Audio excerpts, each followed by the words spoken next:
आज हमारा मौजू ये है कि इंग्लिश ग्रामर में जितने भी सेंटेंसेस हैं वो किस नौइयत के हो सकते हैं, उनमें कौन सा ख्याल पाया जाता है और उनकी बनावट क्या होती है। इस पैटर्न पे गौर करेंगे।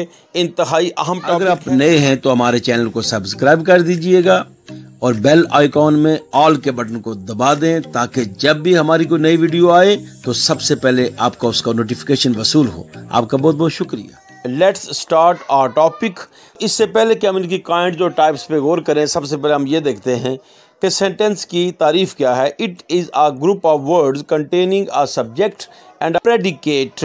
It expresses a complete thought, यानी कि इसमें एक काम करने वाला फ़ाइल मौजूद होता है, उसके मतलब हमें ख़बर मिलती है, ख़बर में काम भी हो सकता है, इसमें ऑब्जेक्ट भी होता है, और इस तरह मुख्तलिफ लफ्ज़ों को मिलाकर एक मुकम्मल ख़याल जो बयान करता है उससे मफ़हूम वाज़े हो जाए तो वो इंग्लिश ग्रामर में उसको सेंटेंस या जुमला कहते हैं। आइए जानते हैं क्लासिफिकेशन ऑफ सेंटेंस, यानी कि सेंटेंसेस की जो अक़साम होती हैं। पहली किस्म असर्टिव और डेक्लरेटिव सेंटेंसेस होते हैं। Sentences of this kind make statements और असर्शंस, यानी कि इस किस्म के फ़िक्रात में किसी बयान या ख़बर का इजहार होता है। ये तीन तरह के हो सकते हैं। नंबर एक, if a statement is positive it is called an affirmative sentence.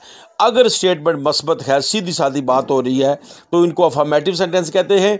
ये डिक्लेरेटिव और असर्टिव सेंटेंस की पहली किस्म होती है, जैसे Ali teach the children, Ali बच्चों को पढ़ाता है, या he is a good boy, he plays cricket. ये सारे अफर्मेटिव सेंटेंसेस हैं। जो सेकंड इसकी किस्म है, if a statement is not positive it is called a negative sentence. तो अगर बात मस्बत ना हो, उसमें नहीं का इजहार हो, तो ये नेगेटिव सेंटेंस कहलाते हैं। जैसे she is not happy today, वो आज खुश नहीं है। I will not play cricket today, मैं आज क्रिकेट नहीं खेलूँगा। ये नो नहीं वाले फ़िक्रात जो हैं वो नेगेटिव सेंटेंस। तीसरी जो किस्म है, if a sentence is forceful it is called an emphatic sentence. तो इसको ताकीदी फ़िक्रे कहा जाता है, एम्फेटिक सेंटेंस कहा जाता है, जिसमें किसी बात पे ज़ोर दिया जाए। You will certainly pass the exam, तुम यकीनन इम्तिहान पास कर जाओगे। ये जो सर्टनली का वर्ड है, यकीनन का लफ्ज़ है, ये ज़ोर देने के लिए बयान किया गया है। ये एम्फेटिक सेंटेंस है, लिहाजा ये सारी जो किस्म है असर्टिव सेंटेंसेस की है, डेक्लरेटिव। दूसरी किस्म इंट्रोगेटिव सेंटेंसेस है। The sentences of this kind ask some question. Interrogative फ़िक्रात में सवाल पूछा जाता है, यानी इनमें कोई बात दरियाफ्त की जाती है। मसलन व्हाट इज़ योर नेम, आपका नाम क्या है। डिड यू गो देयर, क्या आप वहाँ गए। लिहाजा ये एक डिफरेंस जान लें। असर्टिव सेंटेंस या डिक्लेरेटिव सेंटेंस जितने भी थे उनके आखिर में हमेशा फुल स्टॉप आता है, और लेकिन इंट्रोगेटिव सेंटेंस जो है इसमें कोई बात पूछी जाती है, इसके स्टार्ट में why, when, where, how, what, whom इनमें से कोई वर्ड आएगा, या फिर सिंपली कोई ना कोई हेल्पिंग वर्ब स्टार्ट में आता है। डू आएगा, डज आएगा, डिड आएगा, हैज़ हैव आ सकता है, शैल विल आ सकता है, कैन आ सकता है, कुड आ सकता है, वुड आ सकता है। और एक तो ये इसकी पहचान है कि इसके स्टार्ट में या क्वेश्चन वर्ड आता है या हेल्पिंग वर्ब आता है, और दूसरी पहचान ये है कि इंट्रोगेटिव सेंटेंसेस के आखिर में क्वेश्चन मार्क लाजमी लिखा जाता है। तीसरी किस्म जो है वो इम्पेरेटिव सेंटेंसेस हैं। Sentences of this kind express advice, command और रिक्वेस्ट, यानी कि इम्पेरेटिव सेंटेंसेस वो होते हैं जिनमें नसीहत, हुक्म या दरख्वास्त का इजहार होता है।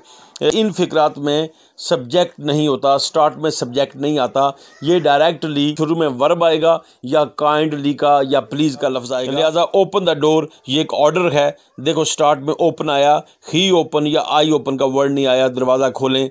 डोंट मेक अ नॉइज़, शोर मत करें, डोंट से स्टार्ट हुआ। गेट आउट, दफ़ा हो जाओ, गेट से स्टार्ट हुआ। इन फ़िक्रात के स्टार्ट में सब्जेक्ट नहीं आता, और दूसरी इसकी ये अलामत ये है, पैटर्न ये है कि इनके लास्ट में हमेशा फुल स्टॉप का इस्तेमाल किया जाए। नेक्स्ट जो इसकी टाइप है वो है एक्सक्लेमेटरी सेंटेंसेस, फजाइया फ़िक्रात। Sentences of this kind express strong feelings और इमोशंस। ये एक्सक्लेमेटरी सेंटेंसेस वो होते हैं जो अचानक दिली जज्बात या एहसासात का तज़किरा करते हैं, जैसे आह ही हैज़ फेल्ड। आह ये एक्सक्लेमेटरी वर्ड है, तो लेकिन इसके बाद ये जो मार्क ऑफ एक्सक्लेमेशन जैसे आह के बाद आया, इसी तरह अल्लाह ही हैज़ डाइड, अफसोस वो फोत हो गया। Hurray, we have won the match. Hurray, तो ये जो अल्फाज हैं आहा, ओह, हुर्रा, इनके बाद मार्क ऑफ एक्सक्लेमेशन का इस्तेमाल होता है और सेंटेंस के आखिर में फुल स्टॉप लगाया जाता है। ये ऑप्टेटिव सेंटेंसेस, इंशाइया फ़िक्रात, sentences of this kind express some wish, ये किसी अधूरी ख्वाहिश, नामुकम्मल ख्वाहिश उसका इजहार करते हैं, इनको ऑप्टेटिव सेंटेंसेस कहा जाता है। उर्दू में इन फ़िक्रात के लिए लफ्ज़ काश का इस्तेमाल किया जाता है।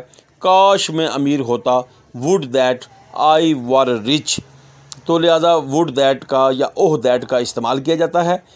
इनके फ़िक्रात के आखिर में फुल स्टॉप का इस्तेमाल होता है। ये किसी अधूरी ख्वाहिश को इज़हार करते हैं, तो इनको इंशाइया फ़िक्रात और इंग्लिश में ऑप्टेटिव सेंटेंसेस कहा जाता है। इसके बाद कंडीशनल सेंटेंसेस, शर्तिया फ़िक्रात, sentences of this kind express some condition, ये किसी न किसी शर्त का इजहार करते हैं, इनको कंडीशनल सेंटेंसेस कहा जाता है। इनमें उर्दू में फ़िक्रा अगर का इस्तेमाल किया जाता है, जबकि इंग्लिश में फ़िक्रे के स्टार्ट में अगर की जगह इफ़ लगाया जाता है। अगर वो मेहनत करता तो पास हो जाता।